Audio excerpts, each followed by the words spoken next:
मित्रांनो नमस्कार. डॉक्टर मोरेवेल या आपल्या चॅनलमध्ये सगळ्यांचे सहर्ष स्वागत आहे. एक मॅक्रो इकॉनॉमिक ॲनालिसिस ते कसं करायचं आणि खरंच एक अर्थशास्त्राच्या आपण जर एक इकॉनॉमिकच्या दृष्टिकोनातून बघितलं तर खरंच हे किती महत्त्वाचं आहे मित्रांनो, ह्याचा आपण आज पूर्णपणे इम्पॉर्टन्स लक्षात घेणार आहोत. म्हणजे काय की जे काय आपण एक जागतिक लेवलला जे काय पंतप्रधान असतात, आपण म्हणतो ह्या देशाने त्या देशावर वार म्हणजे ह्यांचं युद्ध चाललं, ह्या देशांचं युद्ध चाललं म्हणून आपल्या इथं कांदा महाग झाला किंवा ह्या देशांनी हे युद्ध झाल्यामुळे आपलं पेट्रोल महागलं. मग ह्याच्या काही एक जनरल नॉलेज आपल्याकडे मित्रांनो आपल्याला लक्षात तर येत असतं, परंतु ॲक्च्युअल मॅक्रो इकॉनॉमिकल ॲनालिसिस कसं करायचं हे मित्रांनो आपण आजच्या व्हिडिओमध्ये कन्सेप्ट क्लिअर करूयात. ओके, तर सर्वात पहिल्यांदा आपल्या चॅनलला सबस्क्राईब करा, म्हणजे मलाही कुठेतरी कॉन्फिडन्स येऊन बऱ्यापैकी व्हिडिओ तुमच्यापर्यंत माझे पोहोचले जातील. ओके चालेल, चला. तर मित्रांनो एक इकॉनॉमिक्सचा अर्थ काय होतो मराठीत? एक अर्थशास्त्र म्हणजे एकदम सिंपल आहे की एखाद्या गोष्टीचं प्रोडक्शन आणि एखाद्या गोष्टीचं कन्झम्पशन ह्या दोन्ही गोष्टीचा बॅलन्स असणं. म्हणजे काय, प्रोडक्शन कोण करतात? मोठमोठ्या कंपन्या, छोटे मोठे उद्योगधंदे किंवा शेतकरी त्या गोष्टीचं एखाद्या प्रोडक्शन करतात. आणि कन्झम्पशन कोण की काय काय कन्झम्पशन कोण करतं की ज्याला त्या गोष्टीची गरज आहे ते माणूस कन्झम्पशन करतो. मग जसं की आपण एक भारताच्या लेवलला मायक्रो इकॉनॉमिक ॲनालिसिस असतं, तसं जगाच्या लेवलला मॅक्रो इकॉनॉमिक ॲनालिसिस असतं. म्हणजे एक जागतिक पातळीवरचा पूर्णपणे अभ्यास. मग जागतिक पातळीवर म्हणजे काय? जग म्हणजे काय? एक पृथ्वी.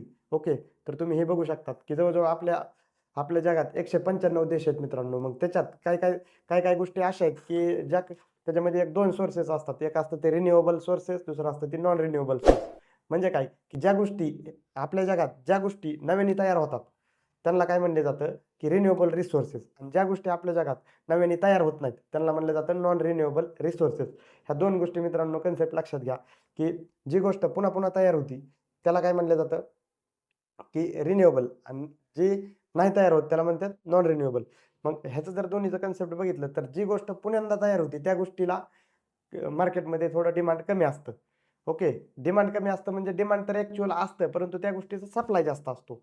आणि जी गोष्ट नव्याने तयार होत नाही त्या गोष्टीला डिमांड तेवढं जे डिमांड असतं, परंतु त्याचा सप्लाय कमी असतो. म्हणून ज्या गोष्टी मार्केटमध्ये ज्या आपल्या पृथ्वीतलावर ज्या गोष्टी नव्याने तयार होत नाहीत त्या गोष्टीला कधीही किंमत जास्त असते. ह्याचं तुम्ही मित्रांनो एक सिंपल लक्षात घ्या. म्हणजे काय की आपल्या आपल्या पृथ्वीतलावर सोनं नव्याने तयार होत नाही, त्यामुळे सोन्याला किंमत असते. चांदी किंवा एक क्रूड ऑइल म्हणजे जसं आपण पेट्रोल डिझेल करतो, म्हणजे अशा गोष्टी आहेत की ज्या गोष्टी नव्याने तयार होत नाहीत. मग त्यांना काय आहे की कंटिन्यू आपल्या ह्याच्यात किंमत आहे. जसं की लोखंड, स्टील ह्या गोष्टी कसं आहे की तयार करण्यासाठी थोडे डिफिकल्टीज आहेत आणि म्हणजे कमी प्रमाणात ह्या गोष्टी आपल्या पृथ्वीतलावर मिळतात, म्हणून ह्यांना किंमत जास्त आहे. मग तुम्ही त्याच्यातनं जर ज्या गोष्टी नव्याने तयार होतात म्हणजे पाणी, माती, दगड, कोळसा किंवा झाडी किंवा आपण ऑक्सिजन तर फुकटच मिळतो. मग ह्या गोष्टी काय होतात की कंटिन्यू नव्याने तयार व्हायला लागतात, म्हणून ह्या गोष्टीला जास्त ह्याची किंमत नाही. मग ही अर्थशास्त्राचा मित्रांनो भागच ही. मग तसं तुम्ही देशादेशाच्या जर तुलनेत विचार करायला गेलं तर एखाद्या देशात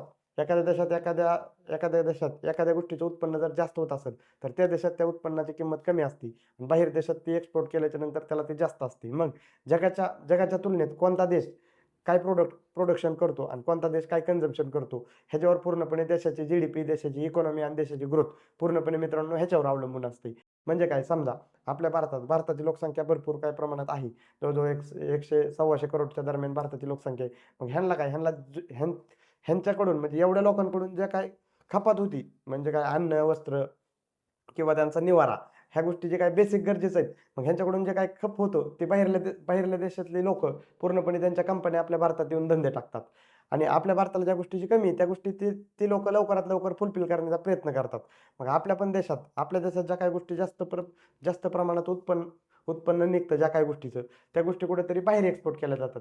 मग ह्या जगाच्या तुलनेत आपल्याला कोणत्या देशात कोणत्या गोष्टीचं जास्त उत्पन्न आहे, कोणत्या देशात कोणत्या गोष्टीचे खप म्हणजे जास्त हे आहे, खप आहे त्या गोष्टीचा.